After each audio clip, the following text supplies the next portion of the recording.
We have another great guest today. Joining us today is our new Secretary of Housing and Urban Development, Marcia Fudge, who was confirmed just last week. We wasted no time. As you all know, Secretary Fudge served as U.S. Representative for the 11th Congressional District of Ohio for more than 12 years. She's a former chair of the Congressional Black Caucus and earned a reputation of tackling the unique challenges of her district by working across political ideologies. In 1999, Secretary Fudge was elected the first female and first African-American mayor of Warrensville Heights, Ohio, a position she held for 2 terms. As mayor of Warrensville Heights, she adopted one of the first vacant and abandoned property ordinances in the state. Additionally, she brought new residential development to the city and addressed the city's growing foreclosure crisis through the formation of a long partnership that helped residents maintain the financial security needed to buy or keep a home. As Secretary Fudge has said, her first priority as Secretary of Housing and Urban Development is to alleviate the housing crisis and get people the support they need to come back from the edge. She's happy to take a couple of questions after she gives some remarks. Thank you again for joining us. Thank you very much, Jen. Good afternoon. Good afternoon. Good afternoon. Oh, thank you. I was wondering if I was in this room by myself.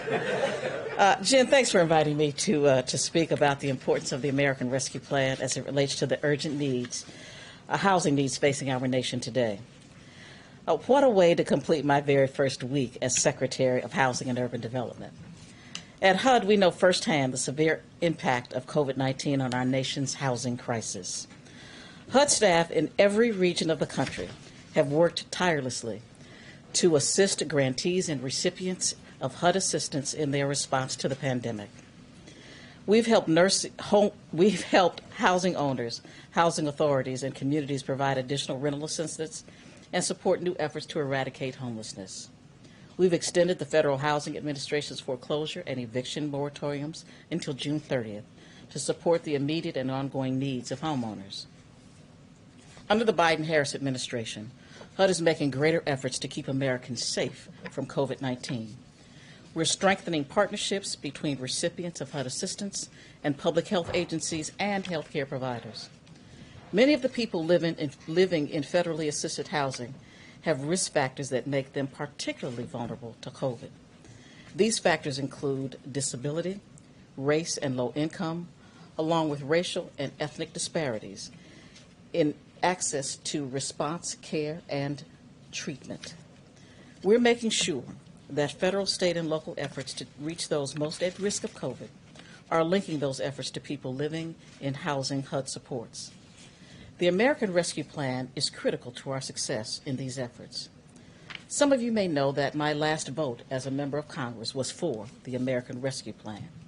I was proud to vote for this historic legislation to get help to the American people during this moment of great challenge. I thank President Biden for the leadership that has gotten us to this point. The American people can be confident that help is here. The President has described the American Rescue Plan as shots in arms and money in pockets. I would add, it relates to housing. The American Rescue Plan keeps people housed and brings people home. And with that, I would take any questions that Jen is going to allow me to take. So y'all make anytime. Jen is in charge. I'm just here. Go ahead. If I can, Secretary Fudge, thank you for being here. We appreciate your time today. The head of the National Housing Conference said that HUD's ranks have been gutted, morale has never been lower, and the challenges to HUD's constituents have never been higher. Just in simple terms, can you describe the state of your department as you take it over today? Well, I would say this to you, and I actually had the opportunity to talk to the President about it since I've been here. We are thousands of people short of where we ought to be. Our staff is outstanding. They are under-resourced, understaffed, and overworked.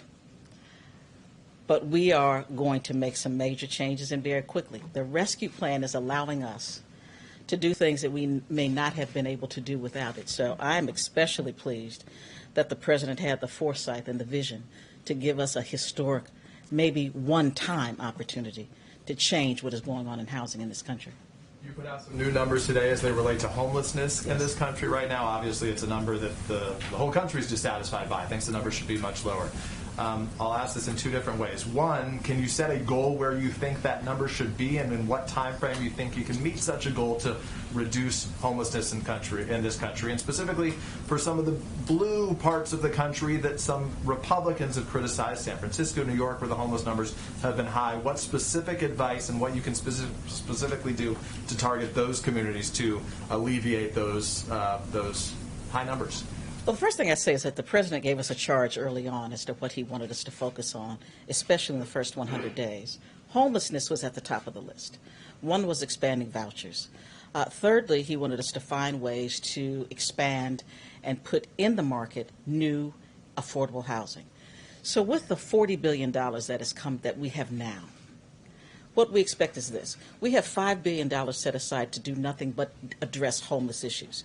So we know that with those resources, over the next probably 12 to 18 months, we know for a fact that we can get as many as 130,000 people off the streets. We also know that our local partners are going to assist us in finding other rental opportunities. So we believe we can put a major dent in it. But if nothing else, what we will let them know is that there is an opportunity to find a way off the streets.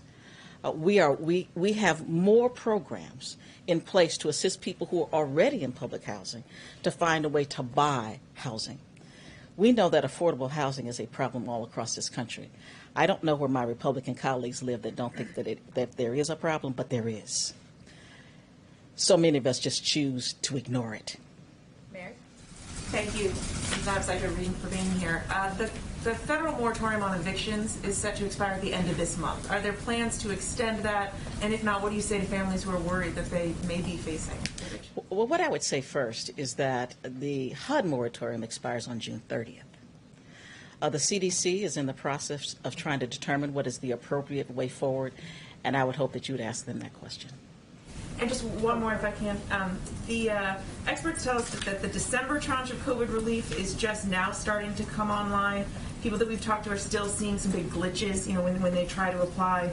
Are you confident that states and localities now have the systems in place to get this as well as the next round of funding? I'm very confident. I've talked with Secretary Yellen.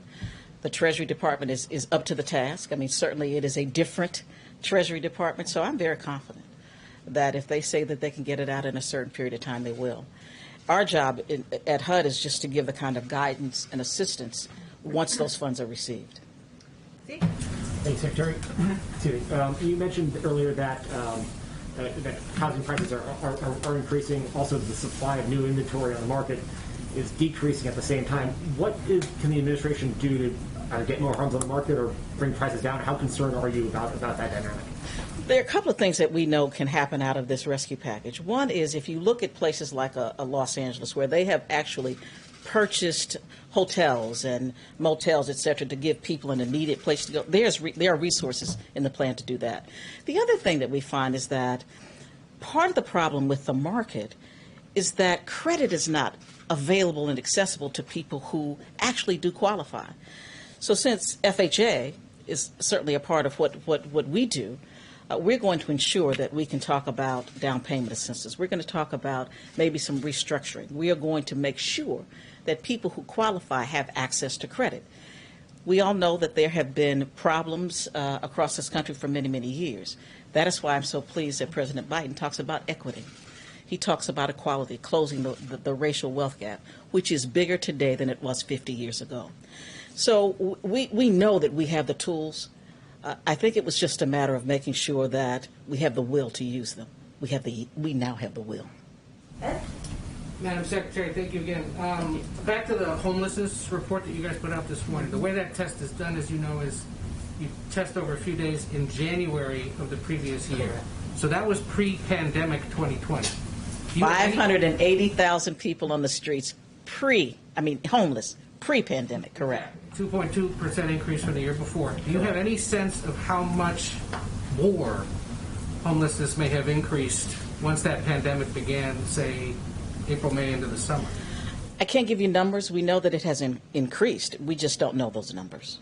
So really not till next January will we be able to get some sense of how it might have affected. Correct. And Nancy and Alex, and then we'll have to let the secretary go back to work. Go ahead, Nancy. Thanks so much for being here. Appreciate it. My pleasure. Two questions. One, does the Biden administration have any plans to restore or tweak that Obama-era fair housing regulation, which the Trump administration weakened in the summer of 2020? We are looking at it. Certainly, we know that fair housing is, in fact, the law of the land, and we want to use every tool we have. I think that the prior administration did roll back some fair housing tools that we have, so we're looking at how we can go back and make those better and get them re-implemented, if possible. And then just second question, what are your thoughts on whether or not there's a housing bubble right now in the U.S.? Well, I would say that that's a kind of a tricky question. There are those who would say yes. I would say at this point that until I can get the kind of data that I need from the GSEs and from FHA, that's not something that I could really give you an accurate answer on. But I know that there is a problem with the market today. Alex, make it a good one, Alex. No pressure. Well, I got two, because I'm going to be just a little bit greedy. One from our housing reporter, which is, are there some parts of the COVID response, whether or not in ARP or generally, that are currently temporary that you would like to see permanent when the crisis eases? Oh, I'd like to see most of it permanent, no question about it. I think that when we talk about housing needs, we can't at this point come up with enough money to take care of all the homeless people in this country. We cannot, through this package alone, repair and restore 50-year-old housing authorities across this country, which are crumbling every day. We cannot abate lead in every single building we need to with these resources. We need at least another $70 to $100 billion to do those things. So yes, I'd like to see a stream of resources available to do this, not just in this package, but ongoing. And the second question is, you may have seen that former Congressman Richmond weighed in on the primary to succeed him in his congressional seat. Who? Congressman Richmond. Never heard of him. I was wondering if you want to take the opportunity to weigh in on your race and who you think should succeed you and what you're looking for. No. All right. How about the Senate race in your state? Is there Democrats that should run? Oh, absolutely. I have two friends that are thinking about it. Tim Ryan, of course, is thinking about it. I understand Nan Welly is thinking about it. I mean, I think we're going to put a good person in that race, no matter who we choose. But they're both friends. I think we have a good shot at it. I know people have written off Ohio. I haven't written off Ohio. I believe we can win the Senate race. Thank you, Secretary Fudge. Looking forward to having you back. Thank you. Thank you, Madam Secretary. Thanks, Jen. Thank you. Okay. Just have a couple. What'd you say? We can. Wait till month 3. Wait till month 3. We'll be rolling it out with people's second visits. As we announced yesterday, I just wanted to give you a little bit more information on the schedule for next week. You may have seen we confirmed that the President will be traveling to Columbus, Ohio on Tuesday, the anniversary of the Affordable Care Act being signed into law. The trip will be a part of our Help Is Here tour and will highlight how the American Rescue Plan will lower health care costs for many American families. And this is a component of the package that we've talked about, but we're still working to ensure the American people understand how they can benefit from this particular piece. The Affordable Care Act has been an important lifeline for Ohio families for 11 years. The law cut the state's uninsured rate by half, dropping from 12% to 6%. It has also provided critical consumer protections for millions more by preventing insurance companies from discriminating based on pre-existing conditions. And the American Rescue Plan makes coverage under the ACA even more affordable for Ohio families. Over 90,000 currently uninsured Ohioans can get a better deal on health insurance because of the law and premiums for people who have coverage under the ACA. And the former Ohio governor was one of the first, if not the first, Republican governor in the country to expand Medicaid access during that period of time, and that is certainly something we continue to note around here. Another update on the schedule is in the wake, well, a couple of updates, I should say, part on the schedule and part on steps we're taking as it relates to the horrific events in Atlanta earlier this week. In the wake of the horrific shootings in Atlanta on Tuesday, the President ordered the U.S. flag to be flown at half-staff as a mark of respect for the victims of these senseless acts of violence. The President and the Vice President will also meet with representatives from the Georgia Asian American and Pacific Islander community when they travel to Georgia on Friday. They will meet with the state legislators and community advocates to hear about the impact of the incident on the community and to get their perspective on the rise in anti-Asian hate incidents. The President will also offer his support for the AAPI community in Georgia and across the country and talk about his commitment to combating xenophobia, intolerance, and hate. As many of you may know, and I think I've been asked about this in here previously, but Senator Mazie Hirono and Congresswoman Grace Meng have introduced legislation that calls for expanded DOJ review of COVID-19 related hate crimes, for guidance from DOJ to law enforcement for best practices in reporting hate crimes, and ensures that hate crimes information and reporting is more accessible to Asian American communities. The President applauds their leadership on this issue, including along with Chair Judy Chu's, and he strongly supports these crucial aims of this legislation. He issued a presidential memorandum his first week in office directing the Attorney General to support state and local agencies and AAPI communities to prevent hate crimes and expand data collection and public reporting. That is ongoing. The outreach and engagement from DOJ is already underway. There's also a role for HHS to play, which we expect can pick up more once Secretary Becerra, future Secretary Becerra, is sworn in. And as I noted yesterday, also from here, he's asked Cedric Richmond, who, of course, we've all heard of, and former congressman, and Susan Rice to lead an effort to engage with the community as well. Last piece, today the House will also be voting on the American Dream and Promise Act and the Farm Workforce Modernization Act. President Biden and this administration support passage of both pieces of legislation. These bills would provide a path to citizenship for Dreamers, individuals with temporary protected status, and farm workers. Both pieces of legislation passed the House last Congress with bipartisan support and have broad support from the American public. These bills, in his view and our view, are critical milestones toward much-needed relief for the millions of individuals who call the United States home, and an acknowledgement that a path to citizenship for these essential workers is critically important to our economy and our nation's food and agricultural sectors. We also urge Congress to reform other aspects of our immigration system by passing President Biden's bill, the U.S. Citizenship Act, a bill that he proposed on his first day in office, which would establish a new system to responsibly manage and secure our border, bring long overdue visa reforms to keep families together and grow our economy, and address the root causes of migration from Central America. With that, Zeke, kick us off. Thank you, Jen. Just following up on a scooplet from our colleague Jeff over here. A scooplet. I don't know that Reuters calls it scooplets. But If you can confirm that the U.S. plans to loan 4 million AstraZeneca vaccines to Mexico and Canada, what's the timeline for when that transaction would take place, and why only 4 million of the stockpile that is several times that when for a vaccine that isn't authorized here? Absolutely. So, as I've noted in here before, but worth noting again, our first priority remains vaccinating the U.S. population. The reality is the border knows no the pandemic knows no borders, and ensuring our neighbors can contain the virus is a mission critical to ending the pandemic. We have 3 vaccines approved, as you well know, and of course there's a rigorous review process by the FDA. There are other vaccines, of course, including AstraZeneca, that are going through the approval process now, and we have been taking action here to get ready to get those vaccines to the American people if they are approved. As we await FDA approval here in the U.S., many countries, as you know, have already requested, have already approved AstraZeneca and also have requested our doses from the United States. That includes Canada and Mexico, but is certainly not limited to Canada and Mexico.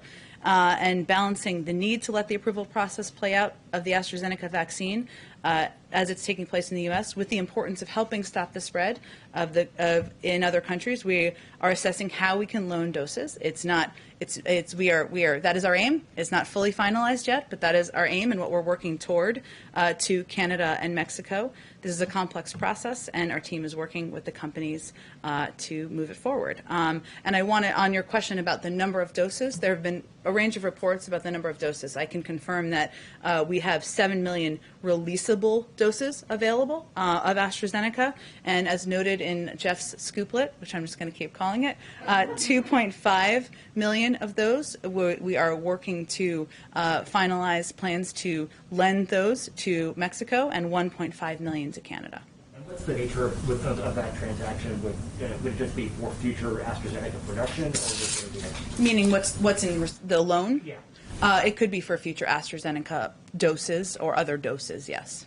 And on a different topic, I was wondering if you saw the comments from Russian President Vladimir Putin this morning, responding to the president's comments in the interview on Tuesday night. Is the president worried at all that he may have inadvertently started a little war of words and trading shots back and forth and getting in the way of finding some common ground on various shared priorities? Well, President Biden and President Putin certainly have different perspectives on their respective countries and how to approach engagement in the world. But where they agree is that we should continue to look for ways to work together, as was noted in part of President Putin's comments. And there are areas of mutual interest. New START, which we just extended for 5 years, is an example of that. Obviously, Russia is also a member of the P5+1 as we look ahead to what's possible there as it relates to preventing Iran from acquiring a nuclear weapon. So we are confident that we can continue to look for ways where there's a mutual interest, mutual national interest, but the president is not going to hold back, clearly, when he has concerns, when he has, whether it is with words or actions. Go ahead. I'll go to you next. You have a scooplet. You can go after a few other people. Go ahead. On that same topic, obviously you say that you want to work together with Russia on areas of mutual agreement, but Russia has now decided to recall its ambassador. I mean, is there a concern that the president agreeing that Russian President Putin is a killer could escalate tension even further? Well, our ambassador, Sullivan, remains in Moscow. We remain engaged, and he remains engaged, as is our team on the ground with the Russian people. We continue to believe that diplomacy is the first step and should always be the first step and should be our objective as we pursue all relationships, even with our adversaries. So we are hopeful that that will continue to be the case. I just want to get your reaction to actually some of Putin's exact words here, because he responded with a bit of a euphemism that translates roughly to "it takes one to know one," pointing to slavery in America, treatment of Native Americans, the atomic bombing of Japan. Does the president have any response to that kind of language? Well, the president believes that one of the greatest attributes of the United States is our honest self-reflection and our constant striving for progress. And there's always more work to do, as he's stated himself. I've been doing this long enough not to try to get in the mind of President Putin, but I can assure you that President Biden still believes there's more work we can do here in our own country. Go ahead. Just to follow up quickly, you're talking about self-reflection, does President Biden regret calling Vladimir Putin a killer? No, the president gave a direct answer to a direct question. So then how you don't want to escalate tensions, how is that constructive to the relationship when you talk about diplomacy being primary between the U.S. and Russia? How is calling Vladimir Putin a killer constructive to that relationship? Well, President Biden has known President Putin for a long time. They've both been on the global stage for a long time, worked through many iterations of a relationship between the United States and Russia, and he believes we can continue to do that. Does the president believe that the leaders of Mohammed bin Salman, one of the crown prince of Saudi Arabia, does he view him as a killer? I don't think I need to add more killer names from the podium just today. But I won't ask you about other countries that as well. Okay. But let me ask you about immigration. Yeah. If I can quickly, the president has made it very clear in his recent interview that the border is not open, effectively that it's closed, except for these unaccompanied minors right now under humanitarian grounds for being welcomed into the U.S. But as we speak, crews from multiple outlets, including those from NBC News, are at the border. They're seeing many migrant families being accepted, young families being accepted into the country. right now. So can you square those two when the message was that families and individuals were being sent home, but unaccompanied minors were being kept? Why young families are, in fact, being kept here in the U.S. And detained? Well, we've talked about this a little bit in here before, but we are still applying Section 42, which and with the exception is, of course, unaccompanied minors. There are limited scenarios, limited circumstances where we are very limited, I should say, where families are coming across, going through proper protocols at the border, being tested, and then having their cases adjudicated. Part of this is that, part of the reasoning is that, of course, we've closed Matamoros, and there has been some less participation in keeping some of these families in Mexico than in the past. In many of these policies we have supported, but the vast majority of people, vast majority who come to the border are turned away. The border is not open. These are very limited scenarios. Sorry, I just swallowed some mask here. It's okay. We've all been there. How limited is very limited? How many are being allowed in as it relates to families? And specifically, if the message that the president was sending this week is that the border is not open, what is the message to those families, given some are being allowed in right now? The message continues to be, I'd be happy to provide you the numbers. I think CBP has the most up-to-date numbers, so I'd point you to them, and they provide those regularly. We'd certainly support that. I don't have them in front of me right now. I would say the message continues to be, now is not the time to come. The vast majority of families, of individuals, are sent back, are not welcomed across the border, and that's a message we will continue to convey clearly. And just to follow up, you talked about how the president saw those photos in one of the recent briefings as it relates to these shelters, detention centers, decompression centers. I'm not sure what specific photos he saw. We asked yesterday, we'll ask again today, can you provide those? Will you provide those to the American public to see what it looks like there right now? Well, first let me say that the White House and we all in the administration support finding a way to grant access to the media, to the HHS and OR facilities or the shelters where these children are staying for a temporary period of time before they are placed with family members or with sponsored homes. The Office of Refugee Resettlement has not been hosting, as you've noted, media tours of unaccompanied children facilities currently due to the COVID-19 pandemic, but we remain committed to transparency and we're considering potential options, and we hope to have an update on that soon. So even if we didn't get a tour, can you provide us the photos that the president was provided? There was a private briefing, an internal briefing from several weeks ago. We typically don't provide those materials publicly, but we do want you to be able to, or a pool of media, to be able to have your own visuals and get your own footage of these facilities. Go ahead. A few things. Back to Russia for a second. Yeah. There was the SolarWinds hack. There was the reported bounties on the heads of U.S. troops. The president said in this interview something on that is coming. What is the holdup? When is the response from the United States coming? Because he inferred in the interview, stay tuned. Right. Well, we also have already put forward sanctions in response to the poisoning of Alexei Navalny. There's already been a release of a report about their engagement in the 2020 election, and we will have responses to each of these malign actions that we have expressed concern about, and the president has offered a review of. Weeks, not months, remains still the policy. There's, of course, internal policy decision-making about to assess and take a look at the review, but also to make decisions about policy engagements. Some of the responses may be seen, some may be unseen, and, of course, the president reserves the right to respond in a manner and time of his choosing, as any president would. But he did make clear that the Russian government will pay a price. On these vaccines going to Mexico, this comes, of course, as the United States is talking to Mexico about this border situation. Were there any strings attached regarding the situation on the border with this decision to give AstraZeneca doses to Mexico? Well, there are several diplomatic conversations, parallel conversations, many layers of conversations with every country, Mexico, Canada, Europe, Asia, around the world, and certainly being part of contributing to preventing the spread of a global pandemic is part of one of our diplomatic objectives. Another one of our diplomatic objectives is working to address the challenges at the border.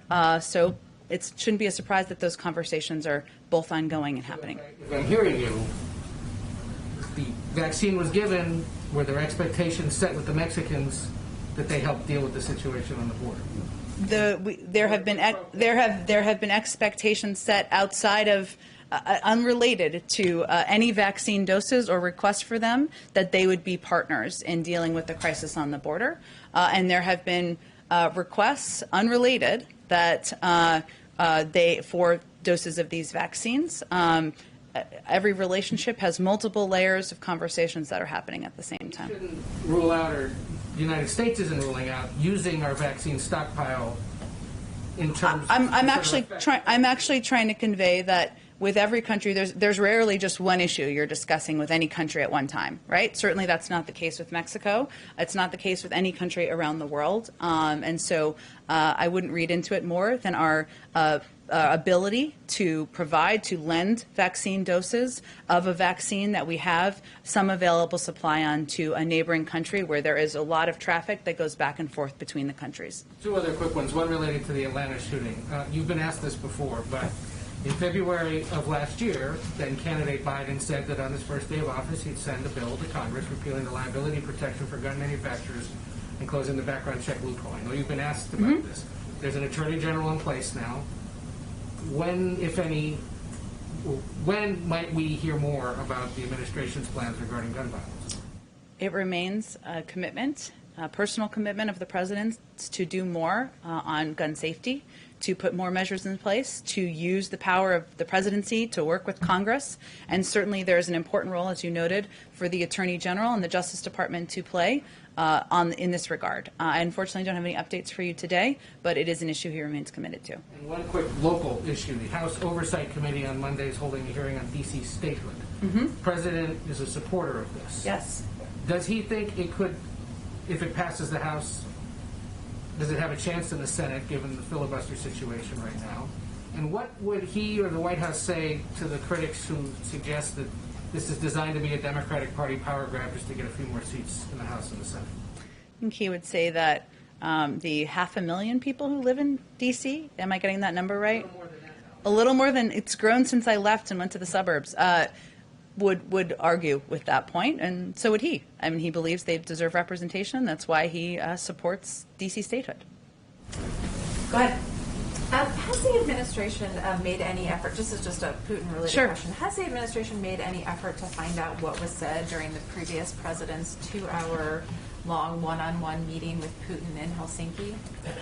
It's a great question. Obviously, there's intelligence reports that may reflect that, but I'm not aware of any specific deep dive into that. I'm happy to check if there's more on it. And just, I'm sorry, one more question. The Chinese government has indicated that it wants to meet with President Biden virtually in April before that climate summit. I'm wondering if the Biden administration is open to that, and if there have been any talks about setting that meeting up. I know we'll have more on the climate summit, which is just over a month away now, so it's coming closer. And there are, of course, a range of international global participants that we anticipate being a part of it, but we're not at the stage where we're discussing bilateral meetings at this point in time. Go ahead, David. Oh, sorry, Jeff. I'll come back to you next. I'm not trying to give you a hard time. Go ahead, David. Maybe Mr. Scoopler should go first. Yeah, maybe. Sorry to go back to the Russia question here, but the president now, by my count, has said that Russia would pay a price for solar winds. He has said that they would pay a price for Navalny, and as you pointed out, there have already been some sanctions there. Yeah. Yesterday, he seemed to suggest that they would pay a price, in addition, for the meddling in the 2020 election. And yet, at the same time, your own colleagues seem to have sanctions fatigue out here. Who are my colleagues? In the government? Or your colleagues in the State Department, the West Wing. I mean, you announced sanctions on Russia back when you were State Department spokeswoman. Is there any evidence that the method that we're using so far of sanctions is actually affecting Putin's behavior? I don't think we would rely, David, on sanctions alone. We do think that they have been effective modes. I mean, history, you've written many stories about it, about the role sanctions have played in moving global diplomacy forward, and we certainly are a believer in that. But as you also know, there are a range of tools at the disposal of any president, seen and unseen, and I'm just not going to get ahead of the process of what considerations are underway. On China, obviously the meeting is yet to happen today. But at the end of this whole process, once Mr. Sullivan and Mr. Blinken come back, what does the president think is the next right step? Is it further meetings at this level? Is it more direct conversation like the one he had for several hours last month with President Xi? Is it a response to the Chinese-related hack that he's also trying to go deal with? I expect he'll make a determination about that when they return and he has a chance to talk to Secretary Blinken and National Security Advisor Sullivan, in part because he doesn't see this, nor do they, as a preset series of meetings like the traditional dialogues that we've seen throughout other administrations, including ones that he has previously served in. This meeting, we certainly anticipate will have difficult components of the conversation. We expect it to be frank. They plan to cover areas where we have concerns, including human rights, Hong Kong. Obviously, we've put forward some sanctions related to the anti-democratic actions in Hong Kong over the last couple of days.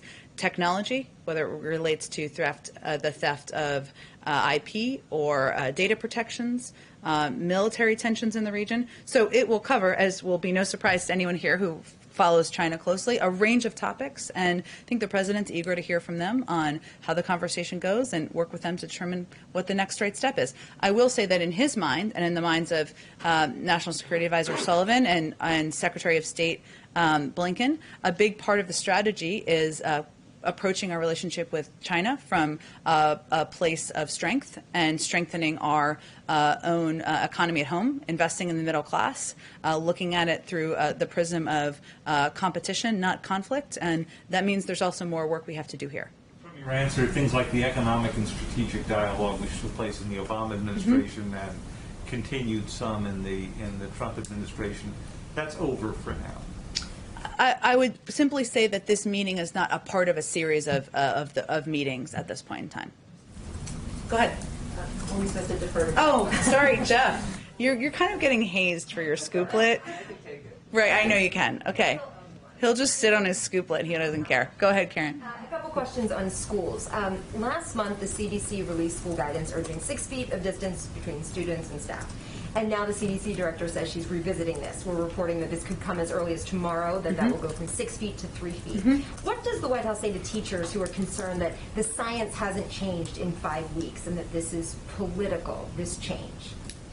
I would say that the CDC is full of health and medical experts, including Dr. Walensky, who would be the last person to characterize herself as political. She is a medical health expert, and she has looked at this through the prism of how we can take steps to make it safe to reopen schools, and is constantly evaluating how to ease some of the restrictions. And there are, of course, more that often you all have asked about in here, which are good questions. What about travel? What about masks? They take an approach that is purely through the science. So we'll let her speak more about it when they're ready to release those formal guidelines. The White House directs states to do something with that guidance when it's released, similar to what we saw when the president made the direction on vaccine eligibility. You mean like will we direct schools to now do this? The CDC has said this, 6 to 3 feet. You now have to follow this to push for reopening. Well, social distancing is one of the mitigation measures, right, in the CDC guidance. And I have not seen the CDC guidance, so I don't know how it will be characterized in there.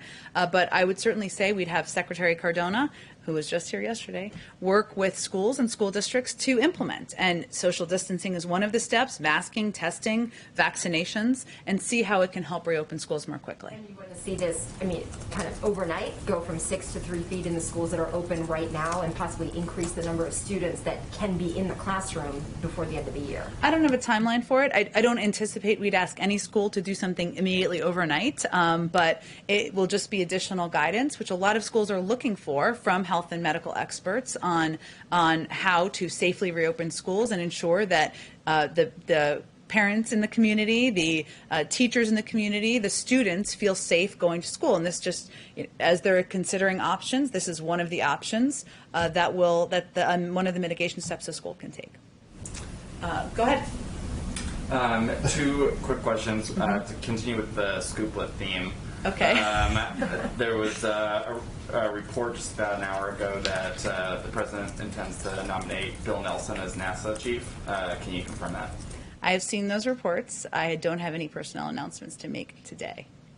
Seems like a cool job, though, that I'm not currently on the path to, but it's fine. You're not auditioning right now? I am certainly not. I don't have any personnel announcements to make. Certainly seeing the reports. As we have any updates, we'll provide them. And the second question, the president said yesterday that he intends to try to raise taxes on anyone that was making over $400,000 a year. Does he think that that's... does he intend to wait until the economy is out of the pandemic recession, or does he feel confident that that by making it only on higher earners that it will not affect the broader economy? Well, the president is certainly focused on ensuring the economy is continuing to recover and that people are going back to work and able to put food on the table to feed their families. When we're talking about people, families making over $400,000 a year, that's about 2% of households in this country. And this is a commitment that he talked about on the campaign trail. And his interest is in ensuring that people pay their fair share, whether it's corporations or the highest income earners in our country. And he believes that hard work should be rewarded, and that this is one of the areas where there is an opportunity to rebalance how our policies are currently. But he would do this in coordination with, of course, members of Congress, members of his economic team, and we obviously don't have a proposed plan at this point, but it is a policy that he talked about on the campaign trail, and he reiterated, as you noted earlier this week. Did you have a second question too? Or no? Those are the two. The scoop question. Okay, got it. Okay. Go ahead, Jeff. All right, yay.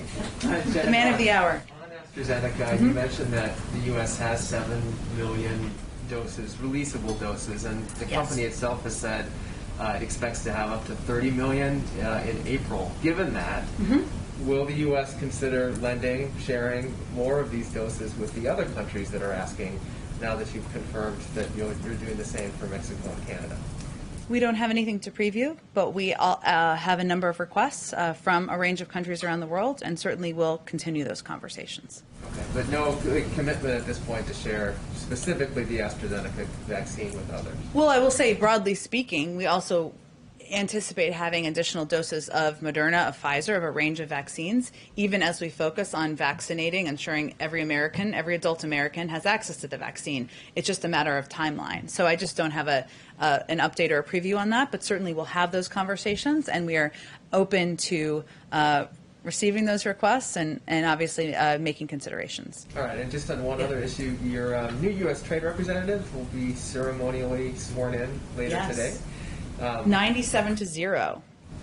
That's I think was her vote. Big number. It's pretty solid. How soon will she start leading trade talks with the UK?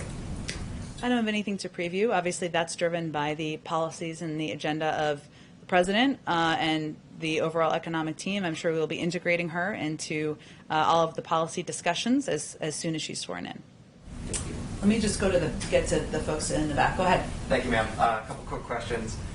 When you were talking a moment ago about diplomatic negotiations between the United States and Mexico, you said crisis on the border. Was that a challenges on the border? Okay, but so that doesn't reflect any change in the administration's view of things. Nope. Okay. Well, another quick question then. On Monday, the president said it's important to get the vaccine, and then quote, even after that, until everyone is in fact vaccinated, to wear this mask, unquote. Was he speaking generally, or does he believe that we should all be wearing masks until everyone is in fact vaccinated? Well, I think what he's reflecting is the guidance from our health experts that even if you're vaccinated, I am vaccinated, I still wear a mask because there hasn't been conclusive studies yet on the transferability of the pandemic or of COVID from those who have been vaccinated. It continues to be the advice of health and medical experts to continue to wear masks. Right, but every American, is that the standard until every American has been vaccinated, or was he speaking generally? I think he's speaking generally about the need to still observe measures like social distancing and wearing of masks so that even when you're vaccinated, you're keeping your neighbors, your friends, your family members safe. And then back in January, when the president said it's important to get the vaccine, until everyone is in fact vaccinated, to wear this mask, unquote, was he speaking generally, or you noted that the administration was reviewing how unmarried couples were handled under travel restrictions. Have there been any developments on those restrictions? I know that there's a lot on the administration's plate, but in how unmarried binational couples are treated? I don't have any update for you. The review is ongoing. Can I ask you one more question? Sure. Thank you. You're very generous. The Equality Act, as it's currently written, would eliminate the Religious Freedom Restoration Act as a defense for religious organizations against discrimination claims. Given that President Biden voted in favor of RFRA, does he support it being abolished now? I would have to check on the specific components of the package. I'm happy to do that for you after the briefing. Go ahead in the back. Thank you very much, Jen. Two East Asia question and one Asian American question, okay. If I may. On U.S.-China talks, can we expect the joint statement after talks? A joint statement between them? I don't have anything to preview. I know that National Security Advisor Sullivan and Secretary Blinken will be speaking briefly after the talks conclude, but I don't have anything to preview for you in terms of a joint statement. Okay, another question is, according to Japanese media, Japanese Prime Minister Suga will meet President Biden on April 9th. Can you confirm that? I know there have been reports about a future meeting, and the President's certainly looking forward to meeting with the Prime Minister of Japan. I don't believe a final confirmation has been made here of what that meeting will look like and what the format would be. Okay, and one Asian American question. Okay. On the unfortunate Atlanta shooting, we already see the half-staff outside. Yesterday, you blamed the prior administration about this, which some people agree. But as what Axios reports, quote, the United States rivalry with China had already created unease about Chinese Americans and Asian Americans, unquote. And Axios says we are going to see a huge jump in hate crimes against Asian Americans this year. So it seems to be that President Biden is in this catch-22. On one hand, he is trying to alleviate the hate crimes against Asians and Asian Americans. On the other hand, he's kind of escalates the tension. How can he really alleviate this situation? I would just refute the notion of that question. I would say that yesterday I was asked, which was a good question, if we thought that the former president's rhetoric had contributed to the actions or the discrimination against Asian Americans, and I said we do, because rhetoric, certainly from the massive megaphone you have from the White House, is something that is heard across the country, and it's important to then be thoughtful about the words you use and how you convey opposition to discrimination of any kind. That was the answer, the question I was answering. The president and the vice president are meeting with leaders of the Asian American community tomorrow. The president raised his concerns about rhetoric, about attacks, about threats against the Asian American community in the country during his primetime address. He signed an executive order. He's asked his members of administration to listen, hear, think about policy solutions. I would say his effort is to be part of the solution, not part of the problem. So I would just dispute your question. Go ahead in the back. Thanks, Jen. A few questions for you. The president mentioned in his ABC interview his thoughts on potential changes to the filibuster. I wondered, does he support getting rid of the 60-vote threshold on the legislative filibuster? I think what he said is that he'd be open to hearing ideas about going back to the talking filibuster, which Mr. Smith Goes to Washington is the best reference that anyone can make on that front. Obviously, that hasn't been the law in the Senate since before I was born, so many years. But that is a proposal that had been put forward by Senator Manchin, and his whole point is that, and as he said in his comments, our democracy looks at moments like it's broken, and it shouldn't be so easy to block legislation. At the same time, his preference and his priority is working with Democrats and Republicans to find a pathway forward on a range of issues where there has been a history of bipartisan support, whether it's infrastructure, immigration, addressing, making our economy and our workers more competitive against against the competition with China. There are a lot of ways we can work together. That's his preference. And so he was just expressing an openness to hearing from members of the Senate on what their ideas are. Ultimately, though, as president, he doesn't vote here. It's not a law. He signs into law. It's a Senate rule. So you'll have to talk to them about what their ideas are and what they have the votes for to move forward. So he would defer to senators on whether they would support scrapping. It's not about deferring. He's not in the Senate. He doesn't decide what the Senate rules are. They do. Influence if he were to voice an opinion. He's going to have the senators decide what rules they want to abide by moving forward. Just a couple other quick ones. I wondered, there are a few key agencies that have yet to have Senate nominated or confirmed leaders that are certainly in the news now. CBP, ICE, the FDA during the pandemic. I wonder, does the administration have any plans or timetable for when it might put forward nominees to lead those agencies? All important agencies. I don't have any update on the personnel process, but we're working our way through and ensuring we have the right people we can nominate for each of those important roles. Okay. And then lastly, I wonder, this week there was a group of college basketball players ahead of the NCAA tournament who started a protest on social media with the hashtag #NotNCAA and they're looking for more financial freedom and personal protections from the NCAA. I wonder, one of the things they're asking for is a meeting with federal officials and potentially the Biden administration to talk about legislation on this. So does the president support college athletes being able to profit off their name and likeness? And would the administration be willing to meet with these players if they ask for a meeting? I'm happy to see if there's any plans for a meeting and if we've received the request. Go ahead in the back. Thank you, Jen. Questions on U.S.-China meeting. China has a poor record of keeping promises. So how would you characterize the level of trust that the current administration has with regard to China? And also for the bilateral meeting between President Biden and President Xi, what are the conditions that has to happen? What are the conditions for the meeting to happen? Thank you. I don't think I'm here to set conditions today. We haven't even announced the specific details about the climate summit that's happening in April, which I think was what the bilateral question was around. And we certainly haven't made a final decision about any bilateral meetings around that meeting. As we do, I'm sure we can discuss it further.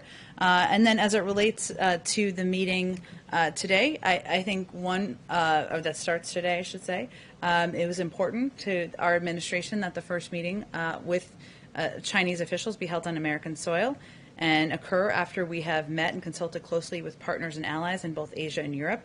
This is an opportunity to address a wide variety of issues, including ones where we have deep disagreements. And so our focus is on having a frank discussion, raising issues where we have concerns, and, of course, looking for ways and places where we can work together. Go ahead. Thanks. While you've been briefing, President Putin has just extended an invitation to President Biden to continue their conversation, but this time he wants to do it live. He's asking for a live-streamed conversation, an open, direct dialogue. Putin says he's available tomorrow or Monday. Is this something that you would consider?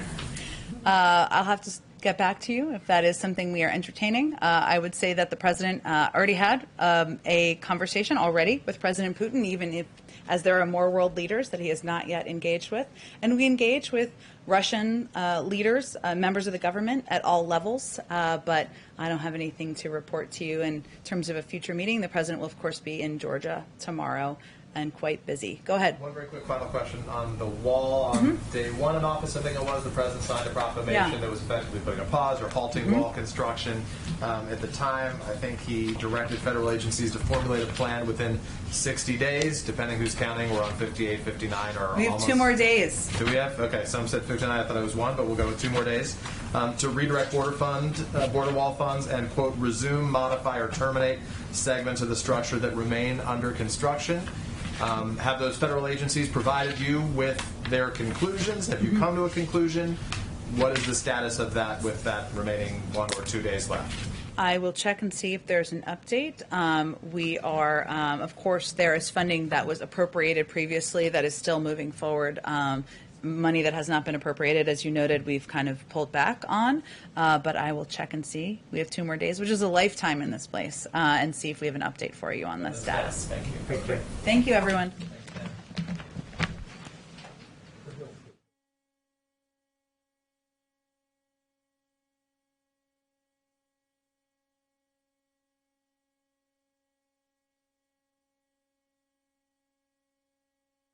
It's okay. Oh, it's your first day. I'm sorry. Well, welcome. So a lot of my colleagues in this room and outside this room have been asking for a while now about the possibility of visiting these facilities where unaccompanied children are being held after arriving and applying for asylum at the border. And part of the pushback that we've received from you and from DHS and HHS is that there are privacy concerns about reporters potentially, and COVID. And privacy concerns in COVID, but specifically to privacy. Reporters have been allowed inside these facilities for years through multiple administrations by multiple agencies, including by the last administration during the family separation crisis, where I think the risk of further emotional damage to these kids is pretty acute. So, has there been, to your knowledge, any incident in which a kid's privacy was violated by reporters who were there to cover the facilities in which they were being detained? During the last administration? During the long history of reporters being I would say, as I noted in response to a question or two questions that were asked earlier that were very similar, our big concern has been the pandemic and COVID and safety. Of course, there are privacy concerns that anyone takes into account, or I would say any administration should take into account as it relates to members of the media visiting a facility where there are children, as I'm sure you would certainly agree on. I can't speak to what the approach was of the prior administration who was ripping children from the arms of their parents, so I can't speak to what their policies were, but we are working, and we're very committed here from the White House and from the government in finding a way soon, very soon, to ensure that there's access by the media, not by us providing you with what we see, but by the media to these shelter facilities. We believe it's important and vital, and we're committed to it. And we're just working through the pandemic is about the safety of staff, the safety of kids as well, and that's what we're working through at this point in time. So hopefully I'll have an update soon. Thanks, everyone. Okay. Social distancing, speaking of. Yeah. The president said in the interview when he was discussing, going back to potential talking filibuster, that the filibuster is on his mind because, quote, we're almost getting to a point where democracy is having a hard time functioning. But my colleague points out that dynamic has been true, specifically in the Senate, for a very long time, years even. So was there anything specific to the current dynamic in the Senate that made President Biden sort of decide that now is a moment to change the filibuster rules? Sure. Well, as I answered in response to the question just a few minutes ago, there are a number of ideas that members of the Senate have put forward. They range. Some are against changing the filibuster in the Democratic Party. Some are for it. Some are for going back to a talking filibuster, back to the days of Mr. Smith Goes to Washington. He's watching it closely. He was in the Senate for 36 years. He's happy to hear their ideas. His preference remains working with Democrats and Republicans to get business done for the American people. So it's a conversation, as you well know, that's happening on Capitol Hill right now, and he's certainly watching it as most other people are as well. Thank you, everyone.